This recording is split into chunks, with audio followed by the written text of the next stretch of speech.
पेड़ पौधों में जान होता है ये तो जानते हो, लेकिन पेड़ पौधों में आत्मा होता है कि नहीं? इंटरेस्टिंग है, राइट? तो देखो, जैसे ही वर्ड आत्मा आता है तो इसके दो पर्सपेक्टिव निकल के आते हैं, एक है साइंस का पॉइंट ऑफ व्यू और एक है फिलोसफी या रिलीजन पॉइंट ऑफ व्यू। तो पहले साइंस का देख लेते हैं। साइंस का मानना है जिस चीज को प्रूफ कर सकते हैं, जिस चीज को डिटेक्ट या मेजर कर सकते हैं, तो साइंस उसी पर बिलीव करता है। लेकिन आत्मा को साइंस अभी तक ना डिटेक्ट कर पाई है, ना मेजर कर पाई, ना प्रूफ कर पाई है, इसीलिए आत्मा को ही साइंस नहीं मानता।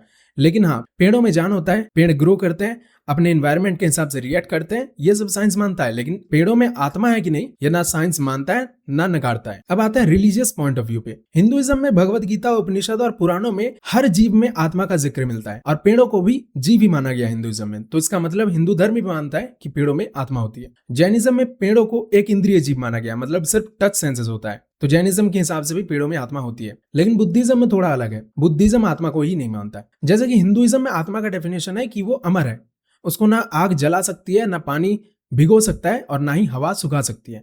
लेकिन ऐसा कोई चीज नहीं मानता बुद्धिज्म, इसीलिए बुद्धिज्म आत्मा को ही नकारता है और इसीलिए हम कह सकते हैं कि बुद्धिज्म पेड़ों में आत्मा है ये नहीं मानता है। बुद्धिज्म भी ये मानता है कि पेड़ जीवित होते हैं, वो जन्म लेते हैं, ग्रो करते हैं और अंत होता है, लेकिन आत्मा वाली बात नहीं मानते। कोई भी परमानेंट आत्मा नहीं होता पेड़ों में। लेकिन फिर भी बुद्धिज्म में भी पेड़ों के प्रति सम्मान, दया और अहिंसा पर जोर दिया गया। अब यहाँ दोनों ही पर्सपेक्टिव, साइंस और रिलीजन, दोनों ही समझ में आ गया। लेकिन एक और सवाल है यहाँ पर, हिंदुइज्म और जैनिज्म के हिसाब से अगर पेड़ों में आत्मा है तो जब हम पेड़ काटते हैं या फिर चावल वगैरह खाते हैं तो क्या हमें पाप लगता है? ये हम अपने अगले वीडियो में देखेंगे। वीडियो पसंद आए तो लाइक, सब्सक्राइब और शेयर कर दीजिए।